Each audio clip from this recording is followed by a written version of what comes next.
Bismillahirrahmanirrahim. Assalamualaikum warahmatullahi wabarakatuh. Alhamdulillahi rabbil alamin wa bihi nasta'inu ala umuri dunya waddin wa ala alihi wa sahbihi ajma'in. Amma ba'du. Yang terhormat Ketua DKM Masjid Ukhuwah Islamiyah Universitas Indonesia dan yang kami hormati narasumber kita pada sore hari ini yaitu Dr. Rahmat Luhyadi, SEME selaku Digital Academy Entrepreneur Menkominfo RI, dan yang sama-sama kami hormati dan juga muliakan sahabat Masjid Ukhuwah Islamiyah Universitas Indonesia dan hadirin hadirat yang sempat hadir pada acara sore hari ini. Puji syukur kehadirat Allah Subhanahu wa Ta'ala tak lupa kita haturkan, karena atas karunia-Nya lah kita dapat berkumpul, bertatap muka, berwajahan di tempat yang insya Allah barokah ini. Kemudian salawat serta salam tak lupa kita haturkan kepada junjungan alam Nabi besar Muhammad Sallallahu Alaihi Wasallam. Karenanya lah kita dapat melaksanakan acara dengan nyaman, dan karena beliaulah yang telah membawa kita dari alam yang gelap gulita menuju alam yang terang benderang seperti hari ini. Sebelumnya saya ucapkan terima kasih dan izin memperkenalkan diri. Perkenalkan, nama saya Muhammad Afandi Rahman dari Fakultas Psikologi Universitas Indonesia yang akan memandu acara pada sore hari ini.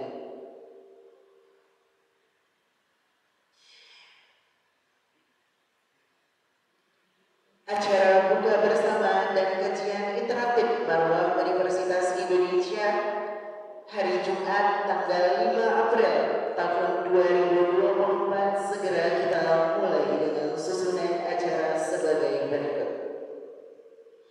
Acara pertama yaitu pembukaan, acara kedua yaitu sambutan, acara ketiga yaitu kajian interaktif Marwah Universitas Indonesia, dan acara terakhir yaitu penutup. Untuk membuka acara kita pada sore hari ini, marilah kita sama-sama melapaskan lapas basmalah. Bismillahirrahmanirrahim. Kemudian acara kedua yaitu sambutan yang akan disampaikan oleh perwakilan dari Dewan Kesejahteraan Masjid Ukhuwah Islamiyah Universitas Indonesia yang akan disampaikan oleh Ustaz Reza Bejuri. Kepada beliau kami persilakan.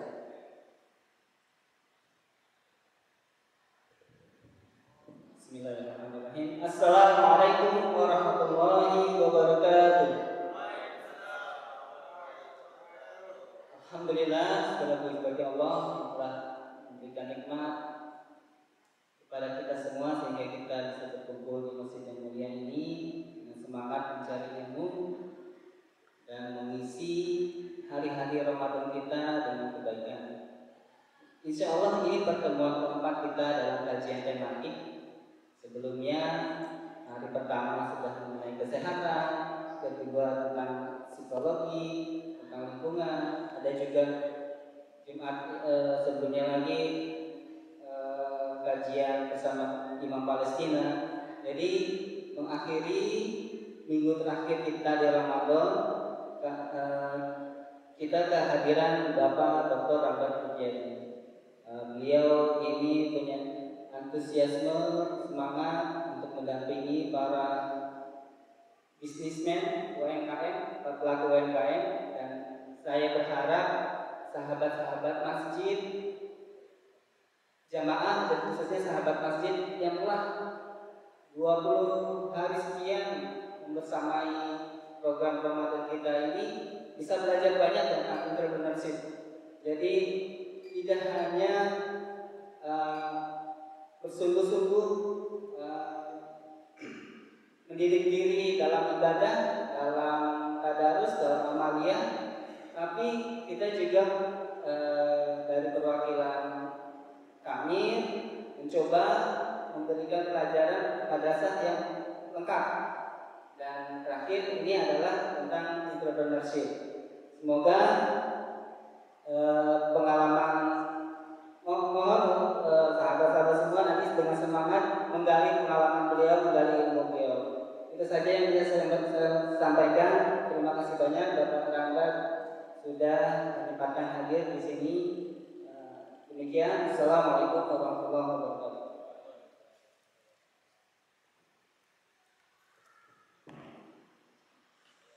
Terima kasih kami ucapkan. Konsultan UMKM, boleh tepuk tangan semuanya.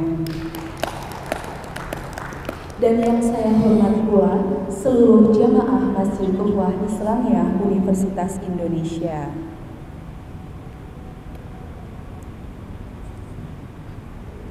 Puji syukur kita hadirkan kehadirat Allah Subhanahu wa Ta'ala. Berkat rahmat, taufik dan hidayahnya kita dapat berkumpul dalam acara berbuka bersama dan juga kajian interaktif pada sore hari ini. Sholawat serta salam kita haturkan kehadiran kepada junjungan kita Nabi Agung Nabi Muhammad Sallallahu Alaihi Wasallam. Semoga syafaatnya terlimpahkan kepada kita semua. Amin amin ya robbal alamin.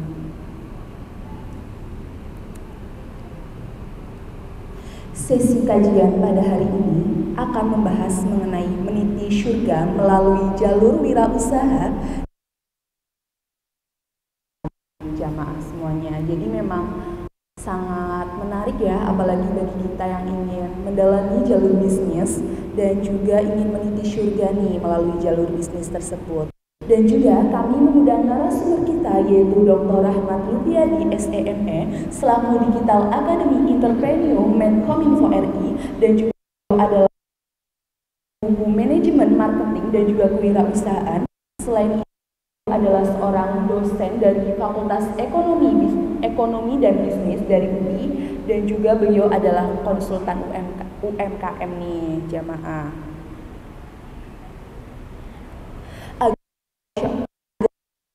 Kali berjalan dengan saya persilakan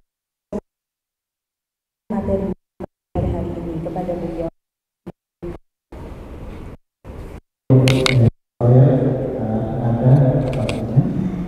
Assalamualaikum warahmatullahi wabarakatuh. Innal hamdalillah nahmaduhu wa nasta'inuhu wa nastaghfiruh wa na'udzu billahi min shururi anfusina wa min sayyiati a'malina may yahdihillahu fala mudilla lahu wa may yudlil fala hadiya lahu. Asyhadu an la ilaha illallah wa asyhadu anna Muhammadan abduhu wa rasuluh la nabiyya ba'da. Oke, balik. Baik, adik-adik semuanya. Oh, ada juga Pak Ustadz nih, luar biasa nih. Ada Pak Ustadz Refdeka, beliau hadir juga di sini. Tetangga saya nih, luar biasa ya. Beliau juga pimpinan pondok pesantren di Darul Furqan ya. Baik, adik-adik semuanya, saya mengucapkan terima kasih jazakallahu khair atas undangan yang disampaikan untuk mengisi acara pada sore hari ini. Luar biasa, topiknya meniti surga melalui jalur wirausaha atau bisnis ya. Luar biasa. Jadi ini kenapa kita angkat, karena selama ini ada mungkin pendapat ya. Jadi kalau mau menuju ke surga itu jalurnya ini biasanya yang yang lebih ke agama gitu ya, kan jalurnya Pak Ustadz gitu ya, jalurnya Pak Kiai gitu kan, para dai gitu ya. Nah ternyata apa yang sekarang ini mungkin sedang happening ya terkait dengan kewirausahaan itu, jangan lupa ya, itu juga bisa mengantarkan kita ke surganya Allah Subhanahu wa Ta'ala. Buktinya apa? Apa saya yang mengatakan? Enggak ya. Buktinya apa?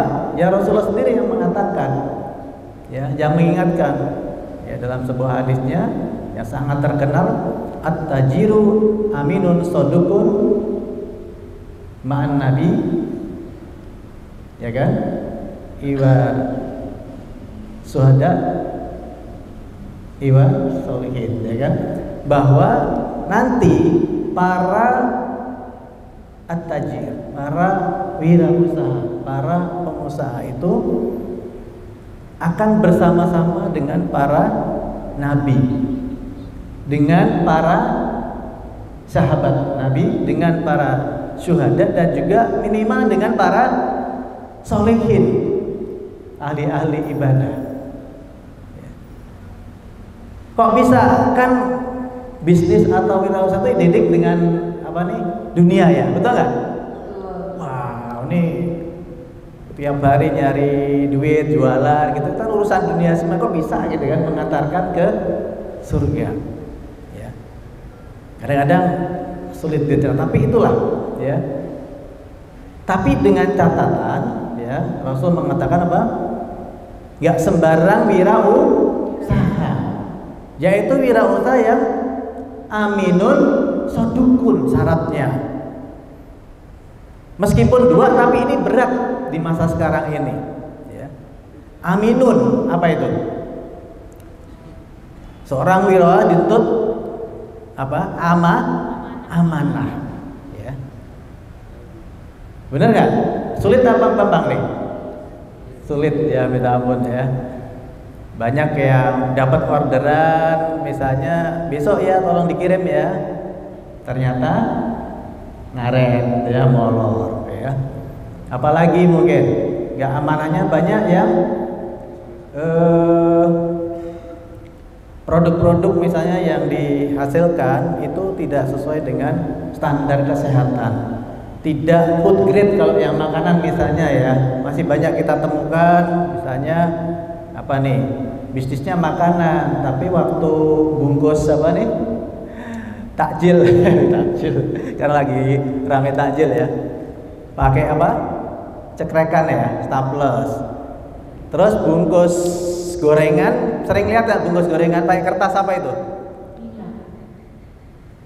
Kertas minyak. Itu setelah kena gorengan jadi berminyak ya. Tapi kertasnya perhatikin, bekas bungkus, bekas fotokopi ya, bener nggak? Itu kalau dari ilmu kesehatan gimana tuh? Kalau bekas tinta fotokopi kena minyak kan bisa ya terkontaminasi ke makanan, dan itu berbahaya, bisa menyebabkan kanker. Ya, nah ini nggak seperti itu konsep wirausaha muslim itu. Dia harus memperhatikan, tidak hanya loh kan kita mau supaya murah harganya, ya kan? Tapi kan itu mengakibatkan apa? Merugikan konsumen. Nanti kalau kena kanker gimana ya? Kasihan ya. Makanya banyak yang sakit-sakitan kan, masyarakat kan macam-macam penyakitnya. Belum tadi yang pakai staples, nanti kalau anak-anak yang makan masuk ke, wah itu bahaya ya, bisa dioperasi ya. Yang kedua, sodukun, jujur,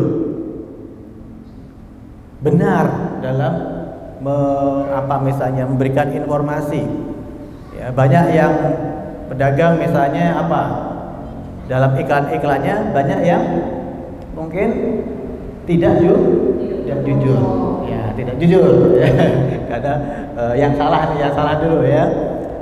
Gimana misalnya jual madu murni gitu ya, jual madu asli mana, Sumbawa gitu ya, dan sebagainya. Tapi ternyata apa? Madunya madu lokal ya, atau bukan oplosan. Bahkan ada yang madu oplosan ya, ada madu oplosan, ada yang madu apa lagi? Madunya dari lebah, dari tapi lebahnya makannya dikasih apa? Gula. Pernah nggak dengar? Karena lagi musim kemarau, daripada nanti mati akhirnya di dekat sarang lebahnya dikasih sirup. Makanya ada namanya madu sirupan, betul nggak? Nah, kira-kira apa? Meskipun diminum lebah, tapi apanya tuh, gulanya tetap nggak hilang kan, ya kan? Sehingga ketika dikonsumsi di keluar lebah tetap aja ada unsur gulanya. Sehingga kasihan pembelinya, mau beli madu supaya apa? Sehat. Loh malah gula. Ya malah gula. Nah ini betapa ternyata untuk menjadi wirausaha yang benar itu susah. Tidak hanya usaha kecil, usaha besar. Ya, kita dengar kemarin ada SPBU ya, yang dicampur dengan air. Atau mungkin beli seliter keluarnya nggak sampai seliter. Nah itu ancamannya berat sekali. Nah oke adik-adik ya, makanya kita tidak ingin seperti itu ya. Bagaimana aktivitas bisnis atau wirausaha ini bisa mengantarkan kita ke surganya Allah Subhanahu wa taala ya, dengan cara berarti kita harus tahu ya, bisnis yang amanah, bisnis yang jujur, dan bisnis yang tidak ada. Nah kan gini ya, kalau di dalam kaidah fikih itu kan sebetulnya kalau masalah bisnis itu semuanya apa?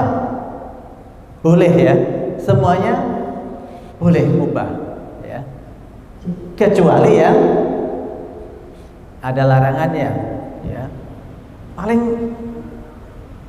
larangan itu kan nggak banyak sebanyak apa yang dibolehkan. Tapi kita masih sering mendengar, Pak, jangankan nyari yang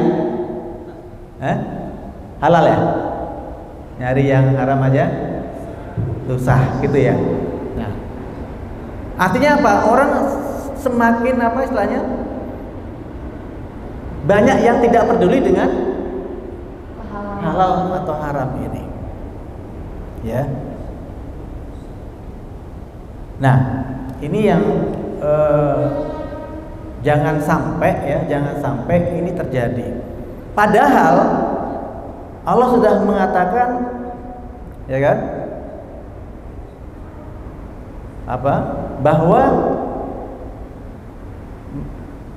apa tuh, bahwa apa-apa tidak tersisa sedikit pun, ya kan? Tidak tersisa sedikit pun sebab yang mengantarkan kita ke jalan surga dan yang menjauhkan kita dari neraka itu sudah dijelaskan kepada kalian semua secara jelas, clear. Mana yang jalan menuju surga, mana yang jalan menuju neraka itu sudah diterangkan secara jelas. Tetapi ya banyak sekarang fenomena sekarang ini kita perhatikan. Ini mungkin buat adik-adik yang generasi milenial ya, banyak yang main di online ya. Ini bisnis di online itu luar biasa ya, banyak sekali keuntungannya karena sangat efisien ya. Tapi seberapa banyak yang memperhatikan bisnis online saya ini kira-kira murni halal atau ada apa nih? Ada kecampur dengan yang dilarang enggak? Berapa banyak yang sempat mikirin begitu? Misalnya yang main di dropshipper ya. Ada yang main di dropshipper? Ayo, dropshipper ada? Dropshipper gimana tuh? Kan ada produk, misalnya kita dropshipper ya, kita jualin, promosiin produk pabrik A ya. Terus nanti kalau ada yang pesan ke kita, mau beli ke kita bilang siap, transfer ke kita, nanti baru kita order ke pabrik yang ngirim ke konsumen. Kira-kira pertanyaannya, halal 100% atau di dalamnya ada pelanggaran di sini? Ayo, ada yang mau kasih pendapat? Boleh kok. Ayo. Kira-kira nih, tadi yang saya ceritakan nih ya, praktik dropshipper nih di online kan banyak gitu ya. Ya kan? Kira-kira benar 100% atau ada yang dilanggar di sini? Kayaknya ada yang dilanggar. Ada yang dilanggar. Ada yang dilanggar? Oh, apanya tuh yang dilanggar? Coba. Oh, pemilikan barangnya ya. Di mana barang yang dikirim ya ke konsumen itu seharusnya dia itu harus memiliki terlebih dahulu barang tersebut baru bisa ditawarkan kepada konsumen. Oke, baik. Ya, sebetulnya kalau mungkin sudah dibayar ke produsennya sudah milik ya.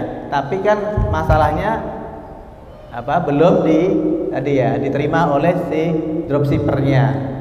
Sehingga memang sih kalau tidak ada semuanya normal ya, misalnya tidak ada masalah, fine-fine aja. Tapi ketika misalnya ada masalah, ketika barang nyampe di rumah konsumen, ternyata misalnya apa kasusnya?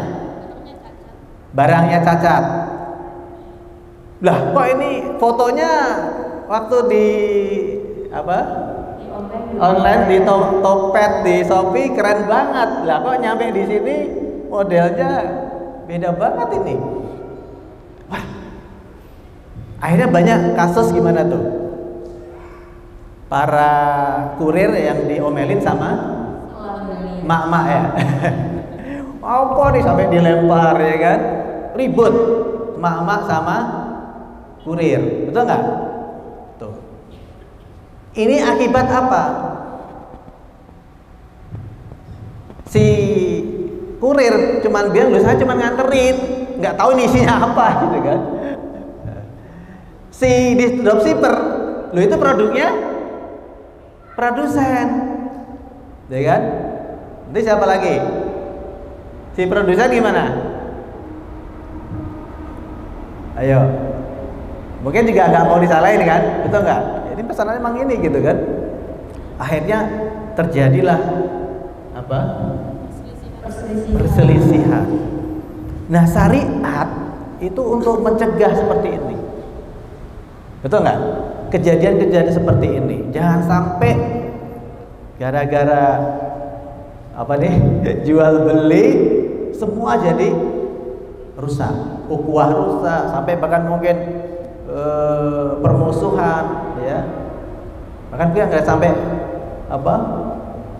pakai pisau ya. Mungkin ya gara-gara ini. Nah, sehingga itu diatur ya, diingatkan ya, ada hal-hal yang oleh Rasul diantisipasi ya, jangan sampai ini terjadi ya, bahwa ya kalau mau seperti itu ya harusnya gimana supaya aman, gimana harus ada perbaikan ya tadi ya dalam proses dropshippernya tadi ya. Misalnya apa, bisa jadi si dropshippernya terima dulu ya barangnya baru dia kirim ya. Jadi sudah tanggung jawab ketika dari produsen ke konsumen, ketika nggak nyampe di dropshipper baru dari produsen, itu masih tanggung jawabnya siapa nih? Pabrik ya kan, karena dropshipper bilang ya kan belum terima gitu kan. Jadi tanggung jawab masih di pabrik. Sementara kurir, loh saya kan cuma terwakil ya. Wakalah ya, wakil ya. Nggak bisa, sekarang udah kerjanya juga sesuai dengan SOP, betul nggak? Bawanya udah hati-hati, packingnya udah kuat gitu kan, nggak bisa saya salahin gitu. Nah, makanya harus clear gitu ya. Nah, ini makanya adik-adik ya, yang seperti ini itu sudah 14 abad yang lalu Rasulullah itu luar biasa ya, paham. Masih ingat gak adik-adik usia kenapa Rasulullah begitu paham masalah bisnis? Ya kan? Dagang ya. Dan pedagangnya nggak tanggung-tanggung. Usia dagang Muhammad itu jauh lebih panjang dibanding usia kerasulannya. Buktinya apa? Rasul itu waktu bocil udah sejak umur 12 sudah dagang. Ya awalnya masih magang sama ya pamannya, ya kan? Umur berapa tuh? Naik ya, umur 17 kan sudah mulai bantu siapa? Khadijah ya.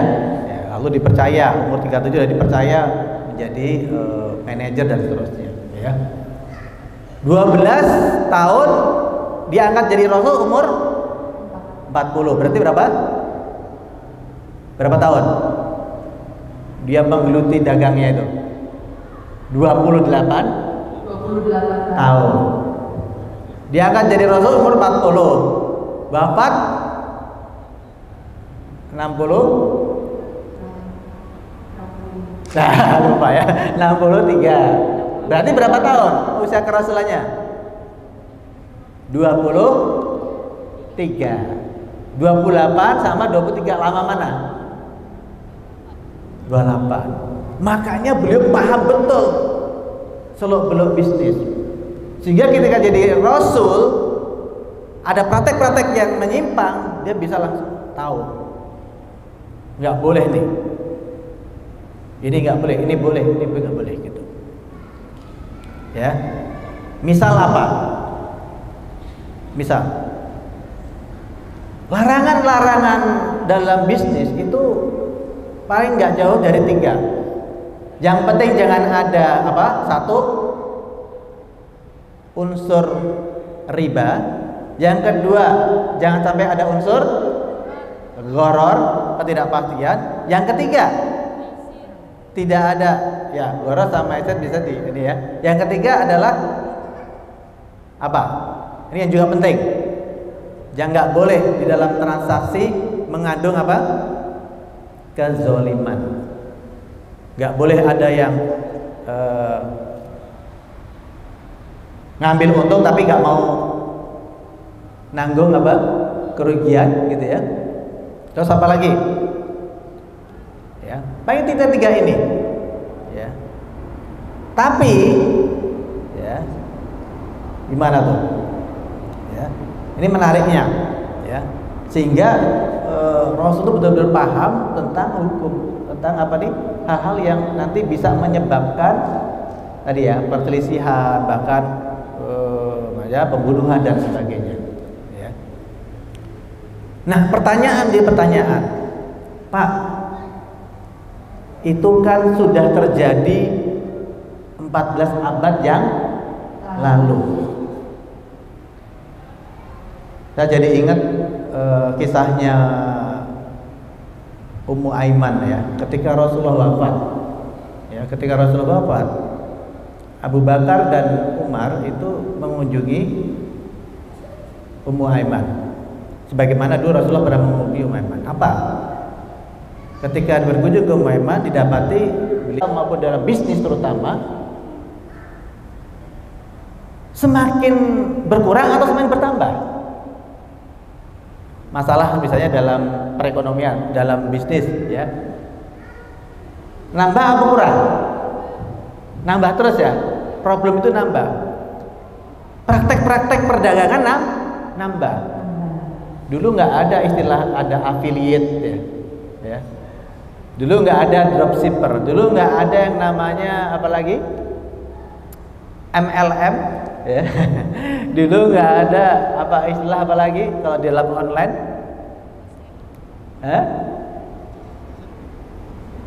Apa tuh istilahnya? Nih yang suka jalan-jalan, suka mau nitip apa? Just tip, ya Pak? Jasa titip, ya, just tip. Ada yang suka ini just tip? Kalau pulang kampung nanti nih biasa lebaran ya, pulang kampung ya saya bawa pulang dari Pekalongan gitu kan, ada yang mau nitip batik nggak nih, lagi murah-murah gitu kan ya. Nah mungkin apalagi di online ya sekarang, misalnya kita ketahui banyak yang jual emas di mana? Ada yang tahu nggak?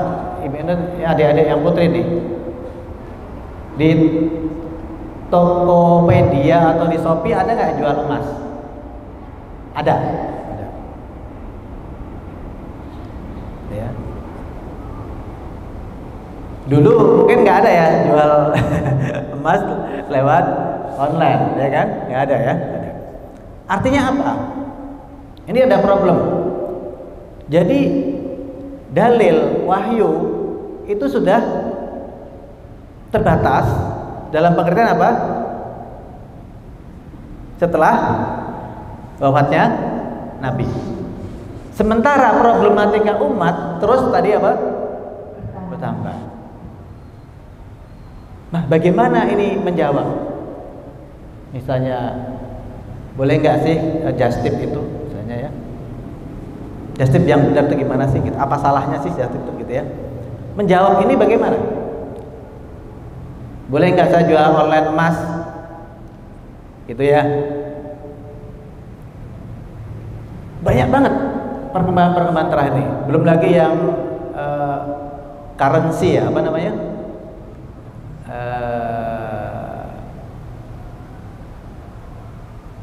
Yang ada Bitcoin, ada apa lagi? Cryptocurrency. Waduh, luar biasa itu ya. Belum nanti yang penjualan forex ya dan sebagainya. Dulu mungkin nggak terpikir ya, ada. Nah, ini kita ya kalau misalnya kasus-kasusnya, misalnya Pak ini kan kalau istilahnya dropship atau just tip kan murabahah Pak, ya kan? Murabahah dagang kan sudah ada prakteknya di zaman Rasul. Mungkin kalau kasusnya persis sama yang dulu ada, berarti clear ya hukumnya ya, benar nggak? Hukumnya clear. Oh boleh berarti kan. Nah, problemnya nih yang dulu belum pernah ada, sekarang ada, ya kan? Dan problemnya lagi apa? Di prakteknya, ya itu sangat mungkin ada penyimpangan atau pelanggaran. Nah ini menjadi problem ya buat kita, sehingga kita sangat harus berterima kasih kepada para ulama. Ya, menjawab permasalahan besar ini kita berterima kasih kepada para ulama. Mereka yang benar-benar memikirkan bagaimana, karena ini banyak yang nunggu-nunggu, orang bertanya, ya kan? Bagaimana nih hukumnya ini itu gitu ya, benar nggak?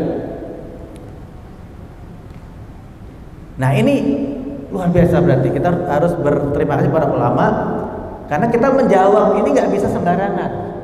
Oh ini boleh, ini nggak boleh, nggak bisa. Ya. Bagaimana? Ini pertanyaan ya mungkin ya. Bagaimana para ulama kita itu menentukan hukum dari problem-problem bisnis yang ada sekarang ini? Kira-kira? Padahal mungkin tadi ya dalil sudah terputus setelah wafatnya Rasulullah. Kalau ada yang ngaku-ngaku terima wahyu berarti apa nih? Nabi palsu kan ya, benar nggak? Nah, saya ingin sampaikan pertama, ya, ini luar biasanya nih, kita terima kasih pada para ulama. Yang pertama, para ulama itu gimana metodologinya? Adik-adik, para ulama kan mungkin kita aja, kan para ulama itu taunya fikihnya, betul nggak? Dalil Qur'annya, apa? Tapi mereka kan nggak paham praktek, misalnya apa tadi? Bitcoin, praktek apa mungkin nanti saham, trading saham. Terus gimana? Sementara dia harus menjawab nih, apa hukumnya? Ini luar biasa ya. Bukan jangan ya, bukan berarti itu kemudian menjadi kendala. Para ulama melakukan yang pertama apa? Tasawur. Ya, apa yang pertama? Nanti ada 4 tahapan.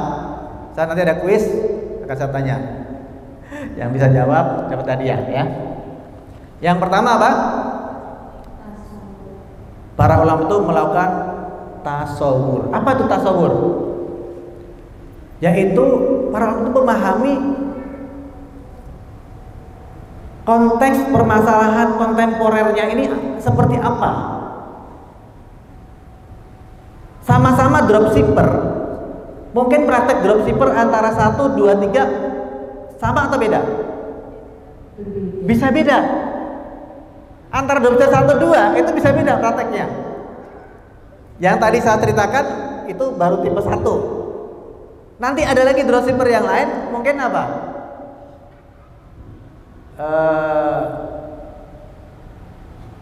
Apa istilahnya, mungkin barangnya ya dia istilahnya sudah punya stok gitu kan. Nah, kan pasti beda nanti hukumnya kan, gitu ya.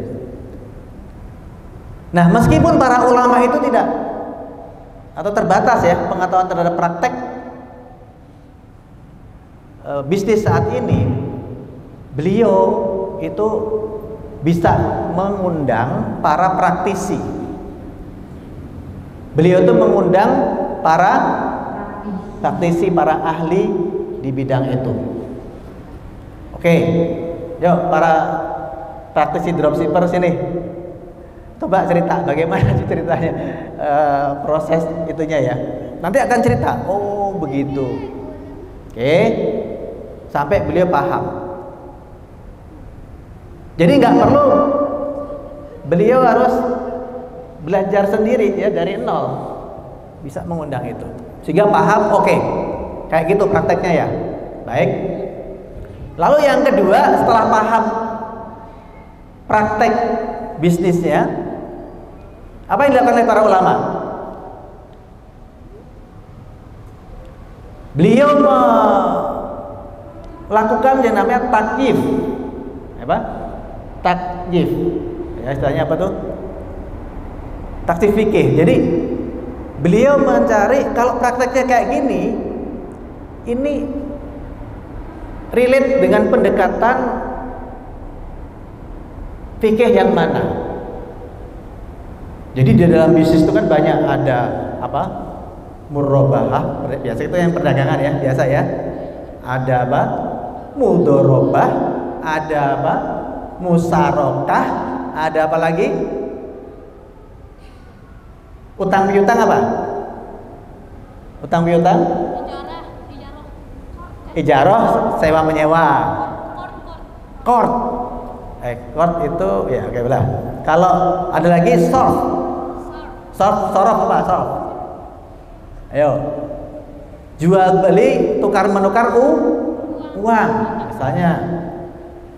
Ada lagi itu yang logonya hijau, gadai ya. Pegadaian ya. Rahan ya. Nah, jadi para ulama itu paham itu sehingga kita oleh praktek ini kasus apa ya? Dekat dengan apa nih? Oh, ini termasuk utang piutang nih. Misalnya gitu ya. Oh, ini merobahah. Dekatnya ya maksudnya. Cuman masalahnya kan gitu ya. Oke, ini masuknya di perdagangan atau merobahah misalnya ya.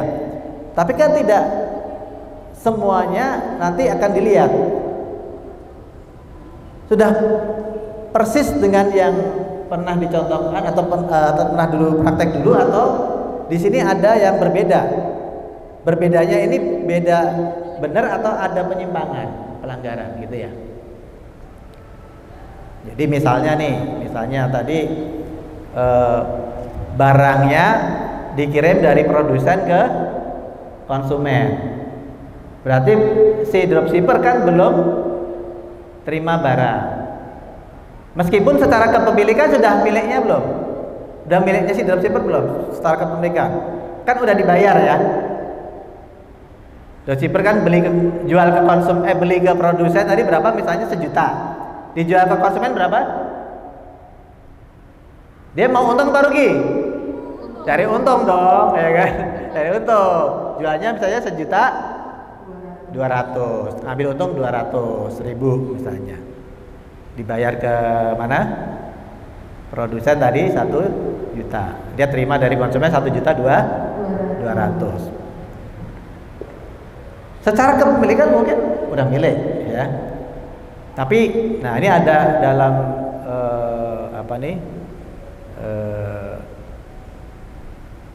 arahan ya dari Rasulullah, ya. Tagobut, istilahnya ada tagobut, ya. Ada syarat ya, serah terima barang dulu untuk bisa kemudian tanggung jawabnya beralih dari siapa tadi, dropshippernya ke produsen tadi yang ini. Sehingga jelas nanti kalau ada apa-apa tanggung jawabnya jelas ya, benar nggak? Gitu. Kalau udah di dropshipper tadi oke, dikirim ke konsumen, tanggung jawabnya di dropshippernya kan, gitu kan. Tapi karena belum ada serah terima dengan si dropshipper, tanggung jawabnya masih di produsen tadi. Ya. Nah ini kemudian para ulama setelah melakukan taksir tadi melakukan yang namanya apa? Tahrij. Tahrij itu apa? Menguji, ya, menguji tadi. Ya, menguji apa? Apakah ini sudah sesuai, ya, tidak ada penyimpangan, ya. Kalau nggak ada berarti hukumnya boleh. Oh kalau ini ada nih penyimpangan, karena tidak belum ada serah terima, gitu ya, dengan ke produsen. Tanggung jawab masih di produsen misalnya ya. Atau kalau misalnya di praktek yang lain, misalnya Anda dagang emas tadi ya, dagang emas, boleh nggak? Ayo, dagang emas boleh nggak? Boleh ya. Tapi ketentuannya gimana? Ketentuan kalau kita bisnisnya jualannya emas, ketentuannya gimana? Jadan biyadin mislan bimislin, yaitu apa? Harus tunai, cash, dan serah terima langsung. Oke, Pak, kalau saya jualannya di online gimana? Kan gitu ya. Kan oh ya, dagang. Oke, masuknya apa tuh? Merobahah. Nah, tadi nanti takjifnya masuknya apa? Merobahah. Oke. Tapi diuji, lalu diuji takrij, ya. Diuji dulu sama teorinya tadi. Oh. Ini merobahah, tapi nah, ini fenomena di online yang terjadi apa? Ketika orang deal misalnya ya, oke, saya mau beli berapa 5 gram emas, harga berapa kalikan sekarang berapa ya, 1 juta misalnya, 5 juta. Deal, transfer, benar? Transfer ke pembeli, penjual. Emasnya sudah dikirim belum? Emasnya sudah dikirim, langsung diterima nggak sama si pembeli? Enggak. Kan harus ada proses, dia ngirim dulu kan ke konsumen. Berarti apa itu? Cash, tapi apa? Syarat keduanya tidak terpenuhi. Apa? Tidak serah terima langsung. Ada jeda waktu. Nah, ini yang dilarang. Ya, kita nggak tahu ibrohnya apa tuh kira-kira. Ya, pasti ada ibrohnya. Baik, ini karena waktunya dah ini ya. Nah, jadi ini ada larangan seperti ini. Jadi sebaiknya, nanti kesimpulannya gitu ya, nggak boleh kayak gini, kecuali apa tadi? Itu hanya kesepakatan dulu. Nanti transaksinya emasnya dibawa, ini dek emasnya, harga sekian, yang kemarin dipesan, bayar dan sah, tidak ada pelanggaran. Itu ya. Nah, baru melakukan takrir tadi ya. Tadi kesimpulan hukumnya ya. Baik ya. Jadi ternyata ya kita sangat berutang budi nih ya pada para ulama ya, bahwa dengan beliaulah ya istilahnya apa, problematika apa nih dalam bisnis itu bisa dijawab meskipun tadi apa, dalil nas sudah terhenti ketika Rasul wafat. Nah ini ya, oke, mungkin ini dulu ya sebagai pengantar, barangkali kalau ada pertanyaan sekilas bagaimana para pengusaha ini supaya tadi meniti surga ya, tidak apa bisnis tapi nggak lihat ini boleh apa enggak ya, ternyata lu dilarang, kalau dilarang haram berarti mengantar ke neraka. Jangan sampai naudzubillah min daripada kita maunya bagaimana bisa untung dan juga bisa nganterin kita ke surga, seperti tadi janji Rasulullah, kalau kita aminun sodukun maka akan ma'an nabi sidikin iwas suhada iwas solihin ya. Minimal para pengusaha itu akan bersama para solihin minimal. Kalau para syuhada harus ke Palestina dulu ya, ikut jihad ya. Ya baik, udah mau ini ya. Baik, terima kasih. Mungkin itu dulu dari saya, barangkali ada pertanyaan. Silakan Kang Ada.